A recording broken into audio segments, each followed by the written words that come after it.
I'm Molly Walsh, 33 years old, a captain in the United States Army, and I never thought the fortress I bled to build would become the target of my own family's plunder. After years of hardship to achieve what I have today, my parents and my sister, Serafina, reappeared after 5 years of silence, demanding I sell my home to pay off her $260,000 debt. When I refused, they did the unthinkable. They broke in and destroyed my home, leaving the words, "You traitor," scrawled across my wall. What they didn't know is that this house holds secrets that will ultimately protect me from their schemes. Before I tell you what that secret is, let me know where you're watching from today. And please hit that like and subscribe button if you've ever had to defend yourself from toxic relatives who suddenly needed something from you. My house in Fayetteville, North Carolina, is nothing extravagant. It's a modest, single-story bungalow, painted a clean white with pleasant blue shutters on the windows. But it's mine. Every square foot of it, every blade of grass in the yard was paid for with overseas deployments, sleepless nights on watch, and the kind of steel-forged discipline the Army drills into you. It's more than a house, it's a declaration of independence. That particular Saturday afternoon was warm and humid, the air thick with the smell of freshly cut grass and impending summer rain. I was in my backyard, my hands deep in the rich soil, trying to wrestle a new wooden trellis into place for my burgeoning tomato plants. The wood was rough against my palms, a grounding, tangible feeling. This was the life I had built, brick by brick, seed by seed. Quiet, orderly, predictable. Just as I managed to get the trellis standing upright, a familiar, gentle voice drifted over the fence. "Looks like you've got your hands full there." It was Mrs. Eleanor Vance, my next-door neighbor. She's a kind, widowed woman of 75, with a smile that could calm a hurricane and the innate warmth of a true Southern matriarch. She walked over, her step careful on the grass, carrying a small potted plant with glossy green leaves and a single, perfect white blossom. A camellia. "For a woman who built her own garden from scratch," she said, her eyes crinkling at the corners. She held it out to me. I wiped the dirt from my hands onto my jeans and accepted the gift, a simple, uncomplicated warmth spreading through my chest. It was a feeling I'd never once known back in Havenwood, Pennsylvania. That grim Rust Belt town where I grew up, a place where dreams went to die alongside the steel mills. Here, in my small patch of North Carolina, I felt seen. I felt safe. This was my life now. And I loved it more than words could say. It was in that precise moment of peace that the spell was broken. My phone, sitting on the patio table, began to ring. It wasn't my usual ringtone. It was an old, tinny melody I'd forgotten to delete, one assigned to a specific group of contacts years ago as a warning. The screen lit up with a single, 3-letter word. Mom. 5 years. 5 years of absolute, deafening silence. My heart didn't just drop. It seized. A cold shock, electric and sharp, shot through my veins. Every instinct, honed by years of military training to detect an incoming threat, screamed at me. My posture straightened. My breathing automatically shifted, a slow, controlled inhale, a long, steady exhale. It was the same technique I used before a mission briefing, the same way I centered myself before stepping into a hostile environment. I picked up the phone, my thumb hovering over the green icon. This wasn't a call. It was a breach. "Hello?" My voice was calm, level. An officer's voice. On the other end, the response was anything but. My mother, Genevieve, her voice dripping with a sweetness as thick and artificial as cough syrup. "Molly, honey, it's been so long. I was just thinking about you and wanted to see how my girl was doing. Your father and your sister, they miss you terribly." The lie rolled off her tongue so effortlessly, so smoothly, it was almost impressive. As if she'd spent the last 5 years rehearsing it. As if we hadn't last spoken in a screaming match that ended with my father telling me I was a disgrace. I kept my guard up, my answers short. "I'm fine. Just fine. Oh, honey." But my mother is a master tactician in her own right. Her battlefield is guilt. Her weapons are passive aggression and feigned concern. She launched her campaign, starting with a volley of carefully crafted complaints. Dad's back was acting up again. You know how it is. Serafina was struggling with her boutique. It's so hard for an artist to make a living in a small town. The old house in Havenwood was practically falling apart, the leaky roof, the drafty windows. Each detail was a baited hook cast into the water to see what I'd bite. I didn't. I just listened, my silence a stone wall. Finally, she got to the point. The real objective of the mission. It would just mean the world to us if you came home for dinner, she pleaded, her voice cracking with manufactured emotion. Just one reunion dinner. We're family, after all. That word, family. In her mouth, it wasn't an invitation. It was a threat, a life sentence. The soldier in my head was shouting, "It's an ambush. Do not engage." I knew it was a trap. I knew, with every fiber of my being, that I should say no, hang up, and block the number forever. But then another voice whispered from a deeper, more wounded place inside me. The voice of a little girl who just wanted her mother to be proud of her. A weak, foolish part of me that still harbored a toxic sliver of hope. Maybe this time it'll be different. Maybe they've changed. It's an illusion that so many of us cling to. The desperate belief that the people who hurt us will magically wake up one day and decide to love us right. The silence stretched.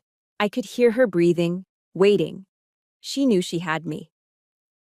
All right, I finally sighed, the word tasting like ash in my mouth. I hated myself for my weakness, for surrendering terrain I'd fought so hard to win. This weekend, I'll drive up. After I hung up, a profound chill ran down my spine, a cold dread that had nothing to do with the weather. My sanctuary suddenly felt vulnerable, exposed. Mrs. Eleanor was looking at me, her kind face filled with a quiet understanding she didn't need words to express. "You all right, dear?" she asked softly. I forced a nod, squaring my shoulders and trying to project a strength I didn't feel. "I'm fine, ma'am. Thank you." I managed a tight smile. "It's just dinner. I can handle it." But as the words left my lips, I knew they were a lie I was telling myself. The biggest lie of all. I wasn't going home for a family dinner. I was returning to an old battlefield, and I had just willingly walked into the kill zone. The 5-hour drive north from Fayetteville to Havenwood felt like a journey back in time, each mile stripping away a layer of the life I had built, leaving me exposed. The moment I pulled onto my old street, the familiar weight of the place settled on me like a damp woolen blanket. Nothing had changed. The same tired houses with sagging porches, the same gray sky that seemed permanently bruised. My childhood home looked exactly as I remembered it, only more so. More worn down. The paint was peeling, revealing the weathered wood beneath like old bones. Fine cracks spiderwebbed across the walls, and the air inside was thick with the heavy, cloying smell of dampness and decay. It was the smell of stagnation.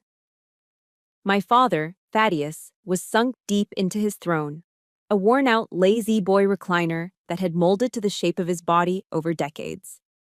He didn't look up from the Steelers game blaring from the old box TV. In his hand was a bottle of Iron City beer, its brown glass sweating onto his fingers. He just grunted, a flick of his chin the only acknowledgement of my existence. 5 years, and that was all I got. My sister, Serafina, was draped over the sofa, looking bored. At 38, she still dressed like she was trying to get cast in a high school play, wearing ripped jeans and a band t-shirt for a group that broke up before she was born. Her eyes, glued to her phone, didn't even register my arrival. Dinner was a silent, tense affair. The meal itself was a testament to my mother's apathy. A pot roast cooked until it was gray and stringy, served with a side of instant mashed potatoes that tasted like cardboard flakes. No one asked me about my life. Not a single question about my work, my deployments, the countries I'd seen, the person I had become. The only sounds were the drone of the football commentators, the scrape of forks against plates, and the endless stream of complaints from my father about the referees. Serafina occasionally sighed dramatically, sharing some vapid detail about her artistic vision. I sat among them, a ghost at their table, completely invisible. The hope that had foolishly flickered in my heart on the drive up was now extinguished, leaving behind only cold ash. The main act began with dessert, a store-bought apple pie, its crust pale and doughy. My mother, Genevieve, cleared the plates, and when she returned, her face was arranged into a mask of maternal sorrow. She sat down next to me and took my hand.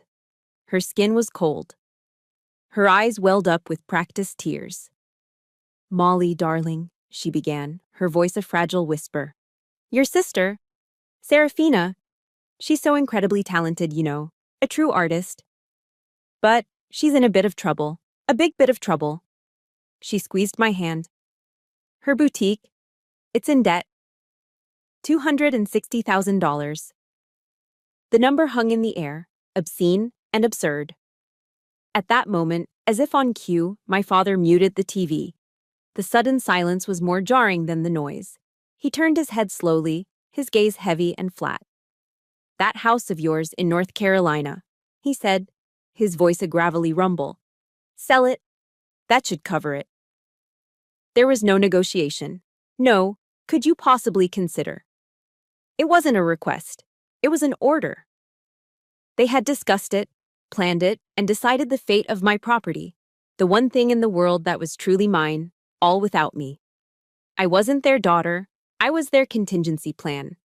Their walking, talking ATM. A cold, sharp anger, unlike anything I'd felt in years, rose from the pit of my stomach. It wasn't hot and explosive, it was glacial. I pulled my hand away from my mother's grasp. "No," I said. My voice was quiet, steady, and terrifyingly calm. The word detonated in the small dining room. Serafina's fork clattered onto her plate. "No.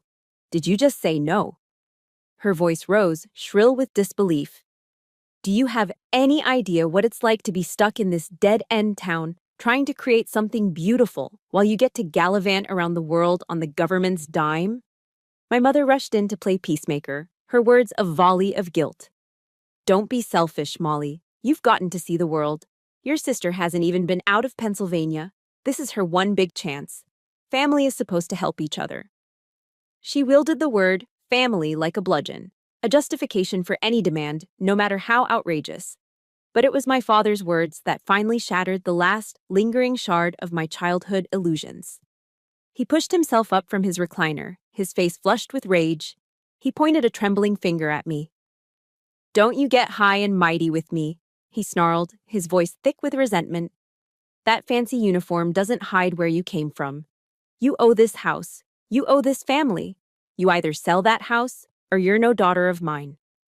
The toxic hope inside me finally died, and in its place, something hardened. I stood up, my chair scraping against the linoleum floor. I looked him directly in the eye, seeing him not as my father, but as the tyrant he had always been. "I don't owe anyone in this room a single thing," I said, my voice as cold and hard as steel. "I paid my debts with my entire childhood." I turned my back on them and walked toward the door, their stunned silence quickly erupting into a cacophony of insults and curses behind me. I didn't flinch.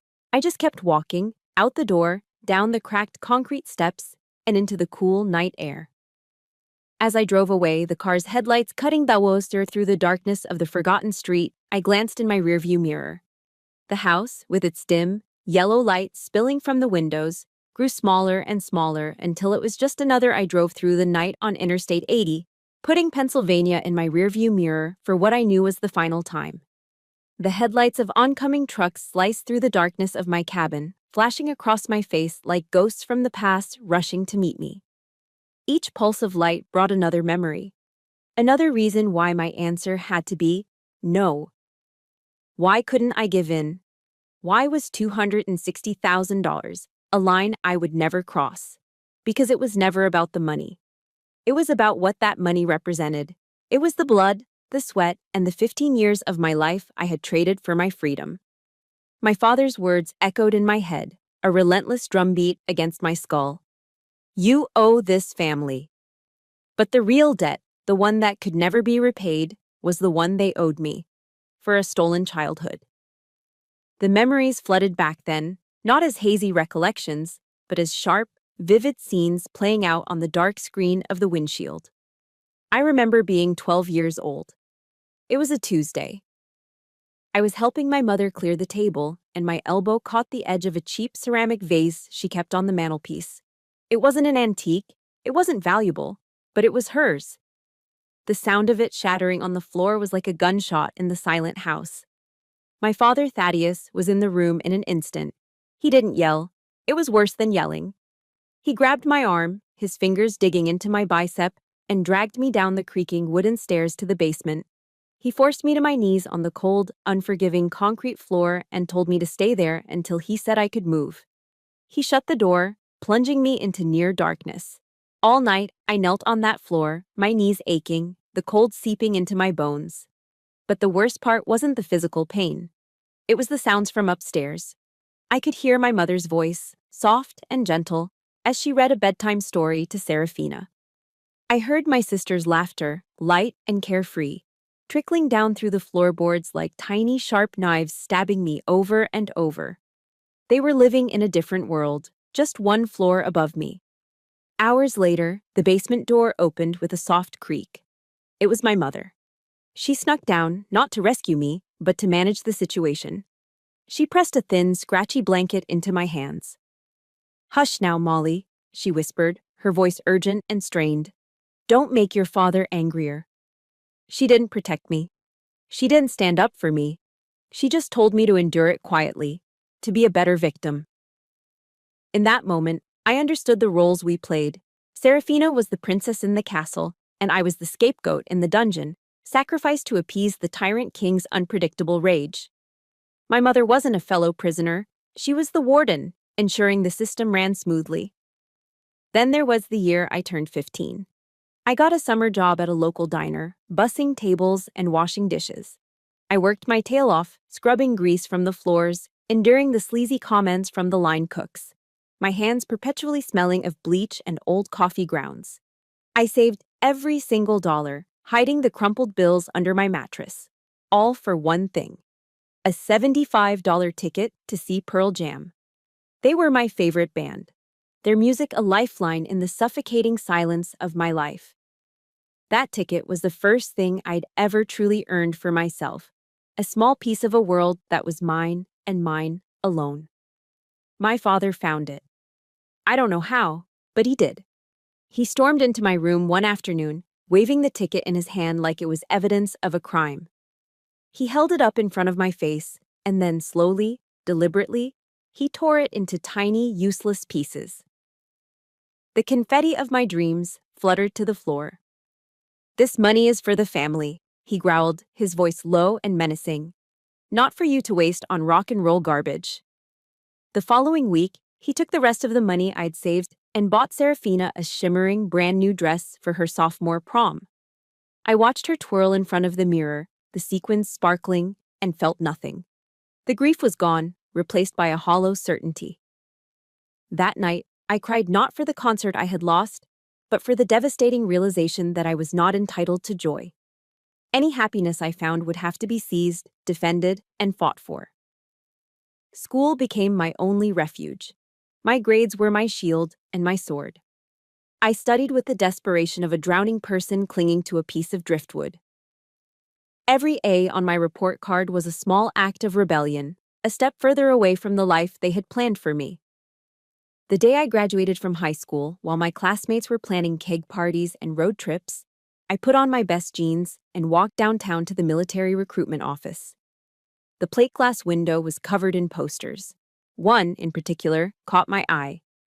It was a picture of a soldier in crisp dress uniform, looking strong and resolute. Above the image were the words, "Army, be all you can be." For most kids from my town, it was a last resort, a way out of unemployment. For me, it was a promise of salvation. It was an invitation to become someone else, somewhere else, someone defined not by what I could give them, but by what I could achieve on my own. And if you've ever had a moment like that, a turning point where you knew you had to escape to survive, please support this story by hitting the like button. Let me know in the comments what your recruitment poster was, that one thing that promised you a way out.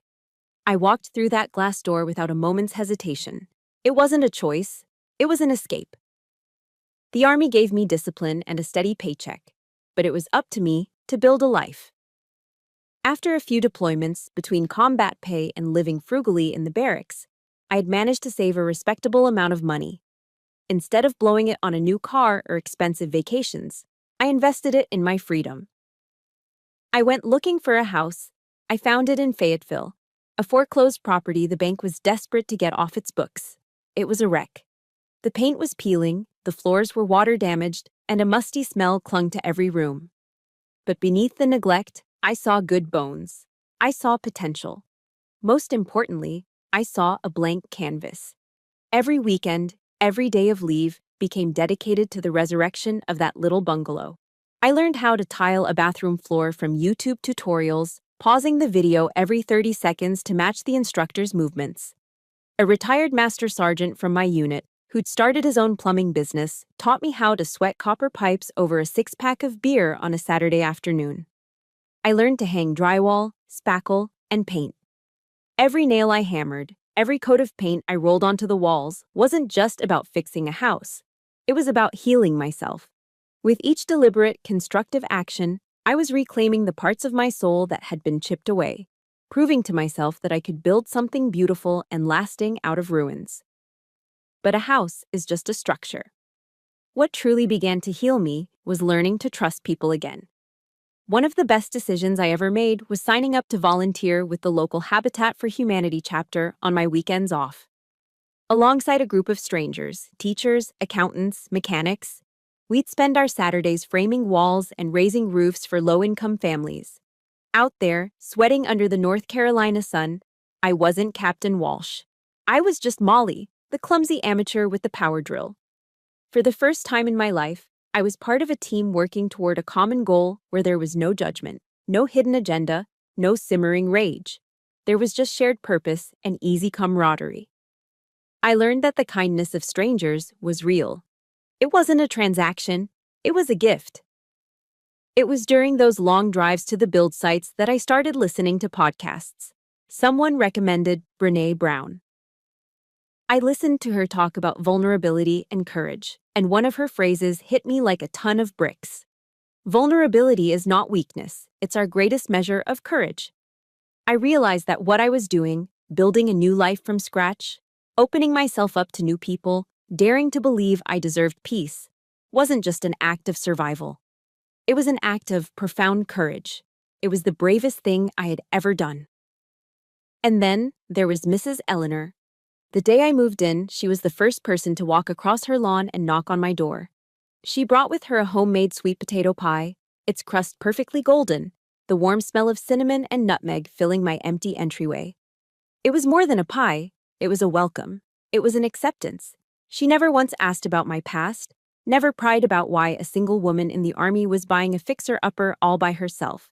But she was always there. We'd spend quiet afternoons in our respective gardens, calling out tips to each other over the fence. We'd sit on her porch swing, sipping sweet tea from tall glasses as she told me stories about her late husband, Harold, and his terrible fishing jokes. She gave me something my own mother never could: unconditional, uncomplicated care. She saw me, not as a resource to be used, but as a person to be valued. Between my battle buddies in my unit, the friends I made at Habitat, and Mrs. Eleanor, I had built something far more important than a house. I had built a new family. A found family, bound not by blood but by mutual respect and genuine affection.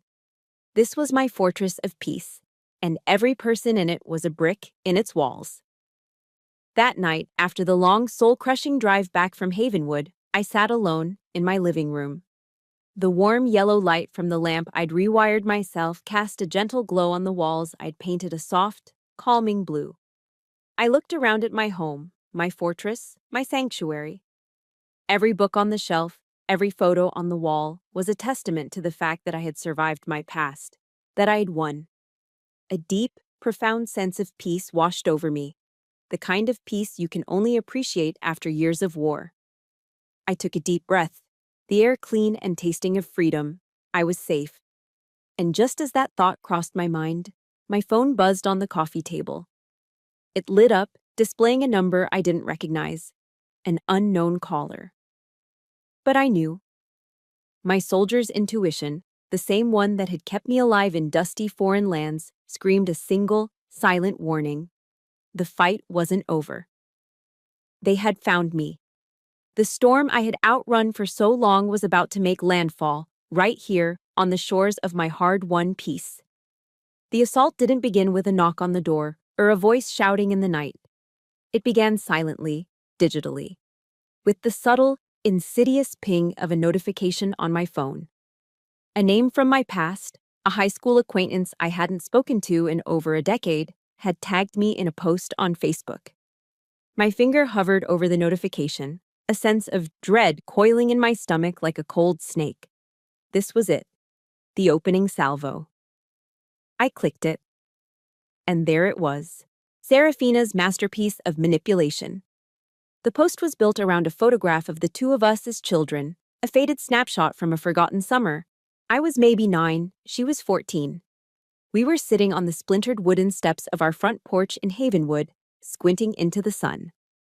I had a gap-toothed, goofy grin, and my arm was slung awkwardly around her shoulder. She had the self-conscious, slightly pained smile of a teenager forced to pose with her annoying little sister. We looked innocent. We looked happy. We looked like a family from a greeting card. The image was a carefully chosen lie, a Trojan horse designed to make what came next seem all the more tragic, and my supposed betrayal all the more monstrous. Beneath the photo was a novel-length caption, a masterclass in passive-aggressive martyrdom.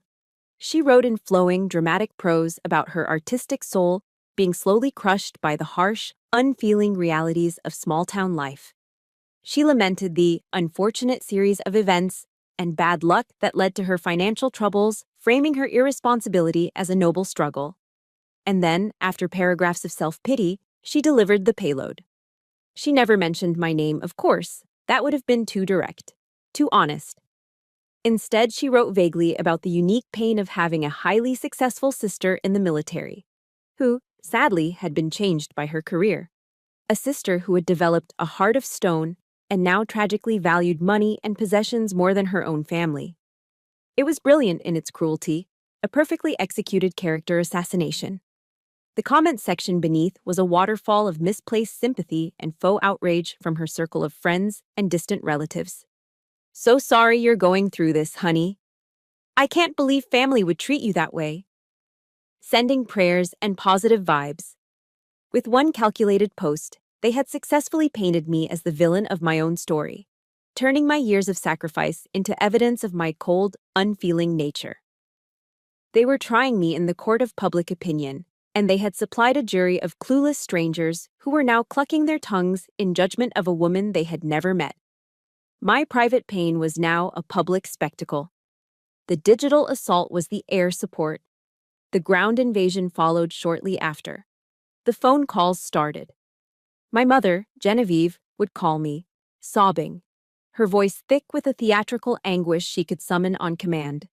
She'd wail about how my selfishness was breaking her heart, how my callousness was putting a strain on my father's already weak health, effectively killing him. She weaponized her religion, hissing scripture and condemnation through the phone. "God does not forgive a disrespectful child, Molly," she'd cry, her voice trembling with righteous fury, before hanging up in a dramatic flourish that left silence ringing in my ear. My father never called. He preferred the cold efficiency of text messages. They arrived at random intervals, short, blunt, and menacing, like digital punches to the gut. "You'll regret this. I know where you live."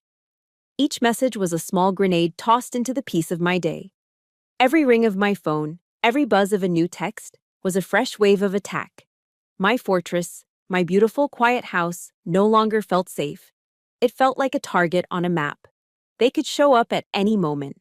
The psychological perimeter I'd spent years building was being breached, not by force, but by a relentless, invasive presence that wormed its way into my thoughts and stole my peace. A flicker of panic, cold and familiar, began to creep into my mind. It was the feeling of being that 12-year-old girl again, trapped in the dark basement, hearing the laughter from upstairs. The instinct was to curl up, to hide, to make myself small, and hope the threat would pass. But then, 15 years of training kicked in. A different voice, one forged in the deserts of Afghanistan and the discipline of Fort Bragg, took command. I remembered a core principle from my officer training: situational awareness. You don't react emotionally. You observe, you orient, you decide, and you act. I was no longer that helpless child. I was a captain in the U.S. Army, and my home was under siege. I took a deep, centering breath. I compartmentalized the fear and anger, locking them away to be dealt with later. I began to think tactically. I was in a hostile engagement, and I needed to respond as such. I did not reply to a single text. I did not answer another phone call. Engaging the enemy on their terms would be a strategic error. Instead, I began to gather intelligence. With cold, methodical precision, I screenshotted everything. Serafina's entire Facebook post and the string of judgmental comments. Every threatening text from my father, the call log showing the barrage of harassing calls from my mother. I created a new, password-protected folder on my laptop. I named it Evidence. I wasn't sure what I would use it for, but I knew I was in a fight, and you don't go into a fight unarmed. That night, sleep was impossible. The tranquility of my home had been poisoned. Every creak of the floorboards, every rustle of leaves skittering across the driveway, sent a jolt of adrenaline through me.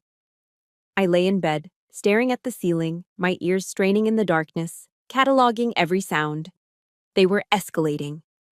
I realized their words were not their only weapons. They were a softening up barrage before the real assault. Their next move would be physical. I was sure of it.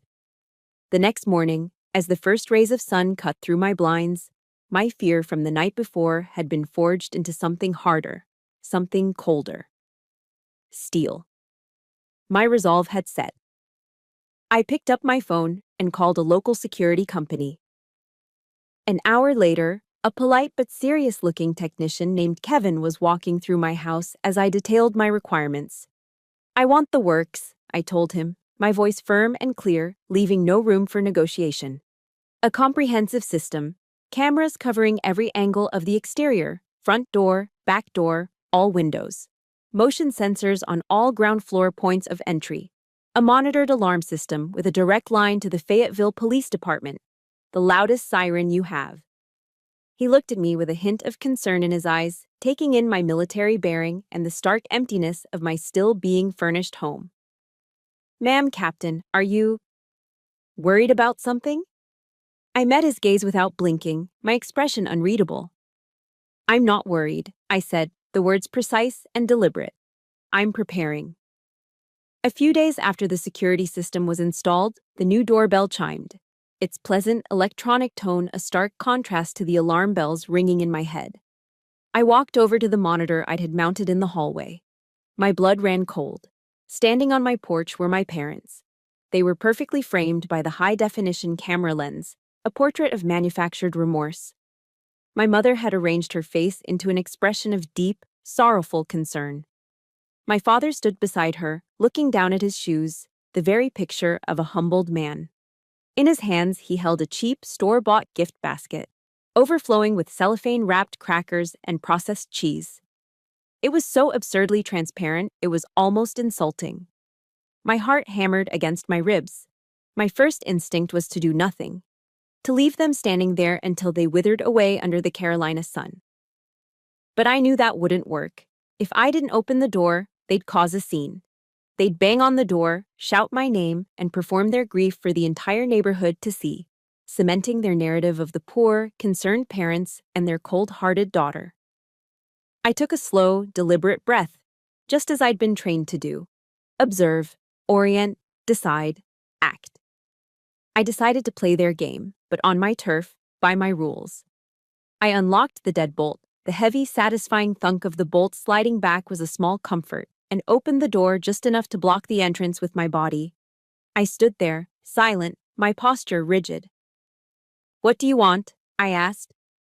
The words were flat, devoid of emotion. My mother attempted a watery smile. "Can we come in, honey?" "Please, we drove all night. We were so worried." Her voice was a fragile, trembling thing, We were wrong, Molly, so wrong. I am so sorry. The apology was as hollow as a drum, but I stepped aside. Let the enemy into the fortress, where you can watch their every move. I let them in, but my eyes never left them. I was a hawk tracking its prey. They immediately began an uninvited tour of my home, their feigned admiration a thin veil for their true purpose. My father, Thaddeus, wandered through the living room, his boots scuffing the hardwood floors I'd spent a month refinishing. He ran his hand along the walls, tapping them periodically with his knuckles as if testing their structural integrity. He glanced up at the ceiling, at the light fixtures, his eyes cataloging everything. My mother, Genevieve, drifted from one piece of furniture to another, her touch lingering on each surface. She ran a finger over the smooth, polished wood of the coffee table I'd found at a flea market. "Oh, this is a beautiful table," she cooed, her voice laced with a false sweetness. "Must have been expensive, huh?" It wasn't a compliment, it was an appraisal. Then, as if on cue, Serafina emerged from the car they'd left running in my driveway and breezed through the open door. She held up her phone, already snapping pictures. She took a photo of the chandelier, the layout of the kitchen, even a close-up of the new locks on the windows. "Just getting some artistic inspiration," she said with a flippant wave of her hand when she caught me watching her, a smug little smile playing on her lips. But I knew exactly what they were doing. This wasn't a visit, it was a reconnaissance mission. They were assessing the value of the asset and probing for weaknesses in my defenses. They were treating me like a fool. And the disrespect was more infuriating than their greed. After their pathetic excuse for an inspection, we all ended up in the living room. The silence was heavy, thick with unspoken hostility. They sat stiffly on my sofa. I remained standing, my arms crossed, a sentry in my own home. Finally, my father broke the silence. He leaned forward, elbows on his knees, and adopted a tone of magnanimous reasonability. The voice of a man offering a generous compromise. "Look," he said, avoiding my eyes. Maybe us telling you to sell the house was a bit much, a bit hasty." He paused, letting the fake concession hang in the air. "But what if you mortgaged it? You could take out a home equity loan, get the money for your sister, and you still get to keep the house. See? It's a win-win. That's reasonable, right?" I stared at him, my expression unreadable. Their entire strategy was laid bare. They hadn't come here to apologize. They hadn't changed. They had simply regrouped and devised a new line of attack. They wanted me to voluntarily hand them the keys to my financial future, to indebt myself for my sister's irresponsibility so they wouldn't have to go through the trouble of taking it by force. The disgust rose in my throat, hot and acidic. I was done playing. I stood up, walked to the front door, and pulled it wide open. "The visit is over," I said, my voice as cold and hard as polished granite. "My answer is still no. And don't ever come back here again." My father's face went from feigned reasonableness to slack-jawed shock, and then darkened into the familiar, deep red shade of his rage. My mother gasped, grabbing his arm as he started to rise from the couch. "Thaddeus, don't!" She practically dragged him out the door, but just before he crossed the threshold, he turned back to face me. His eyes were small, filled with a venomous, chilling hatred. "You'll regret this, you little bitch," he hissed. The moment they were gone, I slammed the door shut and engaged both the deadbolt and the chain lock. My hands were shaking, not from fear, but from a surge of pure adrenaline. Have you ever had to be the one to finally close the door on a toxic family member, even when they were trying to pretend they had changed? If you know that feeling, that mix of pain and empowerment, hit that like button to show your support. Let me know in the comments with a simple "door closed" if you've been there. I walked straight to my small office where the monitor for the new security system was glowing. My heart was still pounding. I hit rewind, and I watched. I watched the footage from the camera above my back window, and I saw my father jiggle the handle, testing the lock. I watched the wide-angle view from the living room, and I saw my mother's eyes darting up to the corner where the camera was mounted. and I watched the crystal clear close-up from the porch camera as Serafina took a detailed photograph of the make and model of my front door's deadbolt. My breath hitched. They hadn't come to make peace. They had come to prepare for an invasion, and I knew, with absolute certainty, that it was coming soon. I was returning from a 3-day field training exercise, feeling exhausted but satisfied. My uniform smelled like pine needles, sweat, and gunpowder. All I wanted was a hot shower and a cold beer.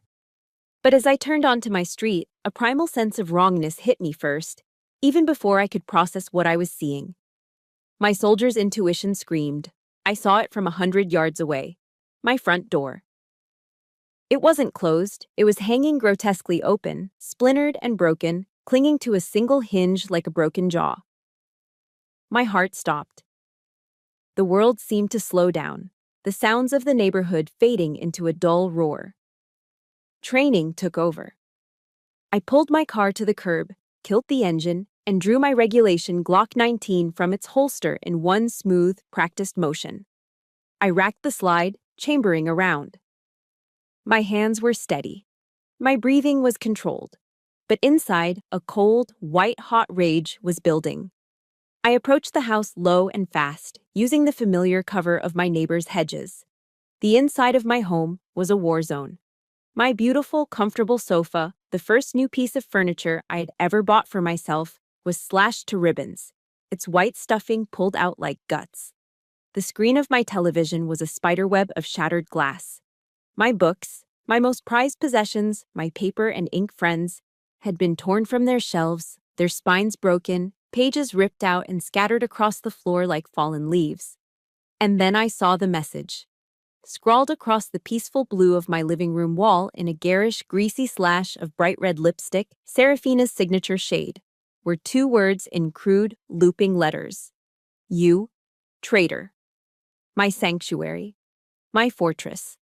Violated, desecrated. A floorboard creaked in the back of the house. From my office, they were still here. My grip tightened on my pistol. I moved silently down the hallway, every sense on high alert. I used the techniques they drill into you for clearing a room. Back flat against the wall. Listening. Breathing. Then, in one swift motion, I pivoted and entered the room, weapon at a low ready. And there they were. Vultures caught in the act of picking over a corpse. My father, my mother, and Serafina. They were frantically ransacking my metal filing cabinet, tossing papers everywhere in a desperate, greedy frenzy. They were looking for the deed to my house. The moment they saw me, 3 faces turned, their expressions shifting in a split second from avarice to wide-eyed, slack-jawed panic. "Molly!" my mother shrieked, a grotesque, distorted smile plastered on her face as if she could somehow pretend this was all normal. We were just stopping by to see if you were home." The lie was so pathetic, so insulting, it barely registered. Serafina dropped a folder of my financial records, her face as white as a sheet. My father, Thaddeus, recovered first. His fear, a fleeting thing, was quickly consumed by his default emotion, rage, the familiar, brutish anger that had ruled my childhood. "You dare point a gun at me!" he roared, his chest puffing out as he took a belligerent step toward me. "In your own father's face? Put it down." But I wasn't the 12-year-old girl in the basement anymore. I wasn't the 15-year-old crying over a ripped concert ticket. I stood my ground, my feet planted, the barrel of my weapon still pointed safely at the floor, but held with an authority that left no room for doubt. "Get out of my house," I said. My voice was dangerously quiet. "Now!" This defiance, this utter lack of fear, was something he couldn't comprehend. It drove him into a frenzy. With a guttural roar, he lunged, his hand raised to strike me, the same way he had 1,000 times before. But his rage was slow and clumsy. My training was fast and precise. In a fraction of a second, I moved. I blocked his incoming arm with my forearm, pivoted on the ball of my foot, and used his own momentum to twist his arm up behind his back in a restraining lock. He howled, a mix of pain and shocked disbelief as he was forced to his knees. He struggled, but it was useless. He was strong, but I was skilled. For the first time in my life, The power dynamic between us had irrevocably, physically, shifted. The bully was helpless. The monster had been caged. "Mom, call 911!" Serafina screamed, her voice cracking with hysteria. She was looking at me as if I were the intruder, the aggressor. I released my father, shoving him forward onto the floor. I took a step back, my phone already in my hand. "No need, I've already got it," I said, my voice as cold as ice. My thumb had already pressed the 3 numbers that would change everything. The call was connecting. Absolute silence fell over the room, broken only by my father's heavy breathing. They all stared at me, their faces a mixture of confusion and horror. They couldn't believe it. I had broken the cardinal rule of toxic families. You never, ever air your dirty laundry in public. You protect the system, even as it destroys you. Then, faint at first but growing rapidly louder, came the sound of approaching sirens. The wail cut through the quiet neighborhood, a sound of reckoning. True, unadulterated panic flashed in their eyes. The game was over. 2 Fayetteville police officers entered the wrecked living room moments later, their faces grim as they took in the scene. When they saw the destruction, my uniform, and the 3 intruders, they understood immediately. As an officer snapped handcuffs onto my father's wrists, he twisted his head to glare at me, his face purple with rage. "You're gonna pay for this," he bellowed, his voice echoing in the violated space. But as I watched them being led out of my home, their heads bowed in shame, their pathetic act finally stripped away to reveal the common criminals they were, I knew he was wrong. For the first time in my entire life, it was finally them, not me, who was going to have to pay the price. After the police cruisers pulled away, taking the wreckage of my family with them, an unnerving silence descended upon my house. The adrenaline that had coursed through my veins, sharpening my senses and steadying my hands, drained away, leaving a hollow exhaustion in its wake. I stood in the middle of my ravaged living room and slowly slid down the wall until I was sitting on the floor. I was surrounded by the debris of my life. The initial surge of victory, of righteous power, was gone. They had been arrested, yes. But my fortress had been breached. My sanctuary was in ruins. A profound sense of emptiness washed over me. I had won the battle, but my home felt like a casualty of war. Where could I even begin to pick up the pieces? The next day, Mrs. Eleanor appeared at my broken door, her face a mask of gentle concern. She didn't offer platitudes or ask invasive questions. She simply held out a thermos of hot coffee and a bag of biscuits. A few hours later, 2 of my friends from my Habitat for Humanity crew showed up, toolboxes in hand. They didn't say much. They just started helping me board up the door and clean up the glass. Their quiet, steady presence was a balm on my shattered nerves.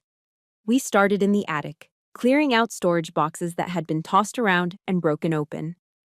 Tucked away in a dusty corner, under a pile of old insulation, I found something I hadn't seen before. A small wooden footlocker, bound with rusted iron straps. It must have belonged to the previous owner. I had never bothered to open it. Driven by a flicker of curiosity in the midst of my despair, I carried it downstairs. I pried open the corroded latch with the edge of a screwdriver. The hinges groaned in protest. Inside there was no treasure, no hidden valuables, just a thick manila folder of yellowed, brittle documents. I carefully lifted them out. They were the original papers for the house, dating back nearly a century. There were old property deeds, architectural blueprints, and a stack of correspondence. One letter, on the official letterhead of the Fayetteville Historic Preservation Society, caught my eye. My gaze fell on a single, underlined sentence in the middle of the page. Be it resolved that the property at 12 Oak Street is hereby officially designated a town historical landmark as of May 10, 1985, due to its pristine example of original craftsman architecture and its integral role in the neighborhood's development. I read the sentence again and again. The words seemed to hum with a strange energy. A historical landmark? What did that even mean, practically speaking? My fingers flew across my laptop keyboard as I searched the town's municipal code. My heart began to beat faster, a steady, hopeful rhythm against my ribs. I found it. A local ordinance. Landmark designated properties were protected by law. They could not be significantly altered, demolished, or, and this was the part that made my breath catch in my throat, they could not be sold without the express approval and oversight of a special preservation committee. The entire premise of my family's scheme to force me to sell my house was and had always been legally impossible. The very thing they sought to destroy was protected by a power they had never even considered. It was a perfect, beautiful irony. Poetic justice. The next day, a buddy from my unit gave me a phone number. "If you're in a fight, you want her in your corner," he said. "They call her the Bulldog." Her name was Evelyn Sterling. She was a lawyer in her late 60s, a local legend. Her office, in a restored brick building downtown, smelled of strong coffee and old books. The walls were lined floor to ceiling with intimidating legal volumes. She had a short, no-nonsense haircut of steel gray hair. And when she shook my hand, her grip was firm and powerful. I sat across from her massive oak desk and laid out my entire story. I was methodical, presenting it like a mission briefing. I walked her through the initial demand, the campaign of harassment, the break-in. I handed her the folder I'd created, the screenshots of the Facebook post, the threatening texts, the logs of the incessant phone calls. I showed her the security footage of their reconnaissance mission and the chaos of the break-in. Finally, I placed the yellowed documents from the footlocker on her desk. Ms. Sterling listened to it all without interruption. Her sharp, intelligent eyes never left my face, and her expression was completely unreadable, a mask of professional neutrality. When I finished, the only sound in the room was the ticking of a grandfather clock in the corner.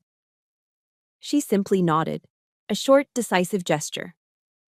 "They made a number of mistakes," she said finally, her voice a low, confident rumble. "Very serious ones." She picked up the file of evidence I'd compiled. Criminal trespassing, felony vandalism, and the fact that this is a designated landmark elevates the severity of that charge considerably. A systematic campaign of harassment and intimidation. She looked up at me. And a clear attempt at fraudulent inducement to seize an asset. She stood and walked to the window, looking out over the town square. "You did well, Captain. Your discipline, your foresight in documenting everything. You've given me everything I need." She turned back to face me, and for the first time, I saw something flicker in her stoic expression. The barest hint of a smile touched the corner of her mouth. It was a predator's smile. "They thought they were attacking a house," she said, her voice dropping, filled with a cold, thrilling power. "They were mistaken. They attacked a fortress protected by the law." She walked back to her desk and squared the papers in front of her, a general preparing her battle plans. She looked me directly in the eye. "Captain," she said, "we're not just going to defend, we're going to attack." On the day of the court hearing, I chose my uniform with care. It was my formal Army service uniform, the one reserved for official ceremonies. The deep blue jacket was perfectly pressed, the brass buttons gleamed, and the medals on my chest felt heavy with the weight of my service. I didn't wear it to intimidate or to show off. I wore it to remind myself who I was. Captain Molly Walsh, an officer sworn to uphold the law, not a frightened victim cowering in a corner.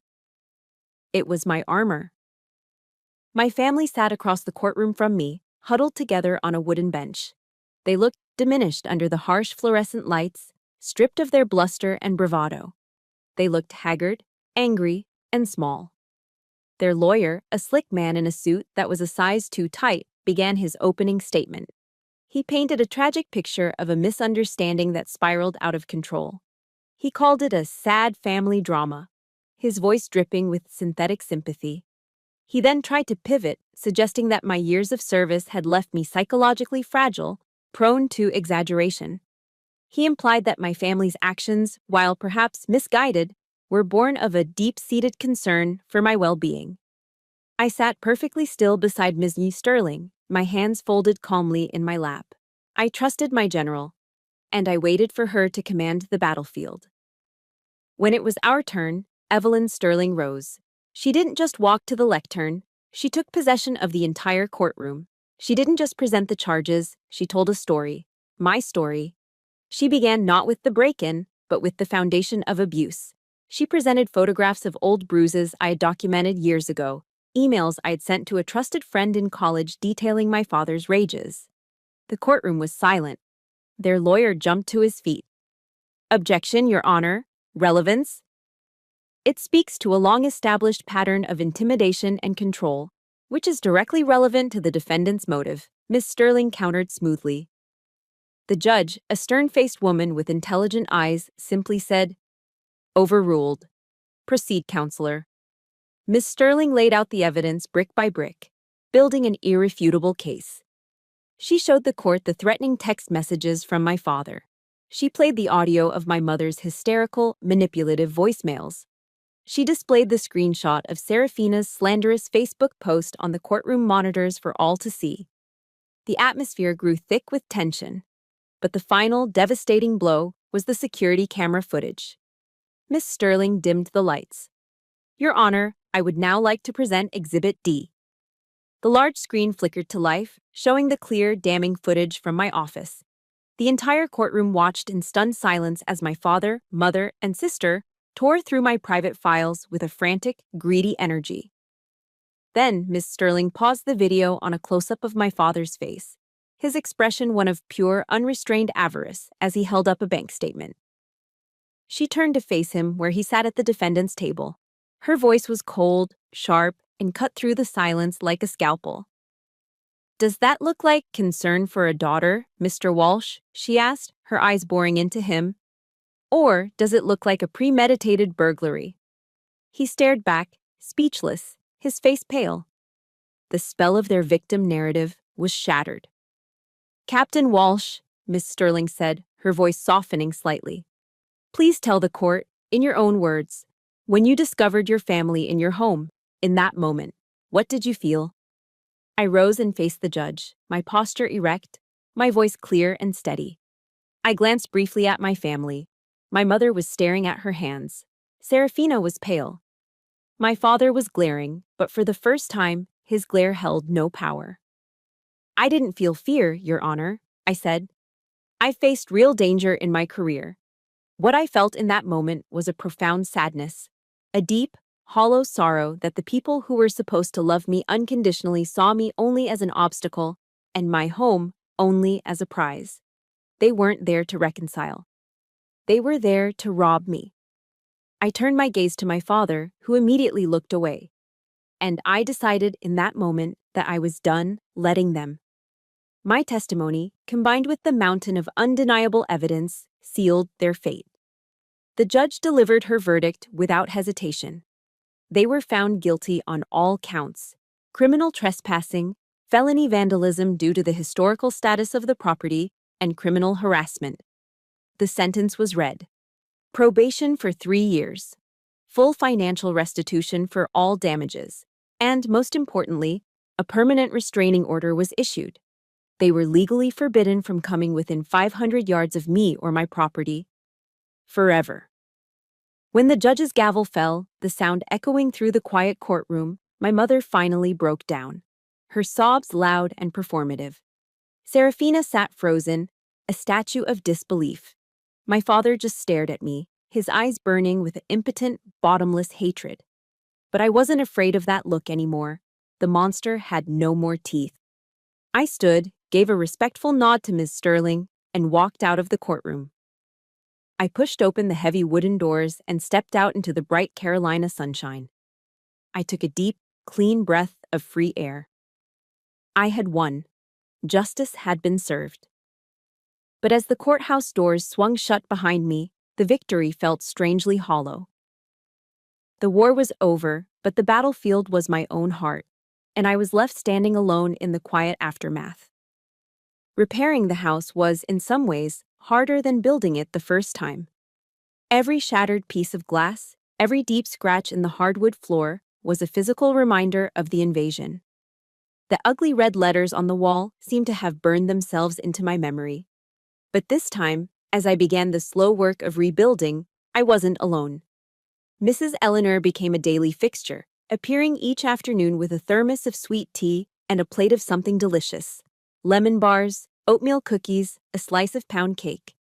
She never stayed long, never offered unsolicited advice. She just provided a quiet, steady presence that said, "I am here." On the weekends, my battle buddies from my unit showed up. They arrived in pickup trucks, armed with spackle, paint rollers, and a cooler full of beer. We put on a classic rock station, and to the sound of Led Zeppelin and Tom Petty, we worked. We patched the drywall, sanded the floors, and installed a brand new, solid oak door. The most therapeutic moment was painting over the wall where the hateful words had been. With each stroke of the roller, we erased the stain, covering the ugliness with a fresh, clean coat of hopeful blue. We worked together, surrounded by the easy banter and dark humor that soldiers share. And as we rebuilt the walls of my house, I felt the walls around my own heart begin to mend. I finally understood in the deepest part of my soul that true family isn't about shared blood. It's about shared purpose. It's about the people who show up with a hammer and a can of paint when your life has been torn apart. A year to the day after the court hearing, a letter arrived in my mailbox. It was a single, plain white envelope with no return address. But I recognized the messy, looping handwriting instantly. It was from Serafina. My first instinct was to throw it away, unopened. But curiosity got the better of me. I sat on my newly repaired porch swing and carefully opened it. Inside was a single sheet of notebook paper filled with her scrawled words. She wrote that the court-mandated therapy was surprisingly helpful. She wrote that, for the first time in her life, at 39 years old, she was working a real job, waiting tables at an Applebee's to pay her restitution and her rent. She wrote about how hard it was. The last 2 lines of the letter were simple. "I'm sorry," she wrote. "I'm sorry for being a terrible sister. I was blind and selfish, and I see that now." I read the letter, and for the first time in decades, I felt nothing when I thought of her. No anger, no resentment. Just a quiet, hollow emptiness. A sense of something that was broken and could never be fixed. I folded the letter, placed it inside a small wooden box where I keep old memories, and I never replied. I had learned that forgiveness is an act you do for yourself, not for the person who hurt you. It's about putting down a heavy burden so you can finally walk freely. But forgiveness does not require reconciliation. It does not mean you have to reopen a door that you closed for a very good reason. Instead of looking backward, I decided to look forward. The court had ordered my family to pay for the damages, and after Miss Sterling took her well-deserved fee, there was a small amount left over. I took that money, the final payment on a debt of pain, and I planted a seed. I partnered with a local nonprofit that helps at-risk youth and used the funds to establish a small grant program. We called it the Peaceful Fortress Fund. It's not a huge endowment. It provides small, one-time grants, enough for a security deposit on an apartment, a bus ticket out of town, or a set of tools for a trade school. For young adults who are trying to escape abusive family environments, whether by joining the military or starting a new life on their own. It was my way of taking the legacy of violence my family had tried to give me and transforming it into a legacy of hope. I couldn't save the girl in the basement, but maybe I could help someone else build their own way out.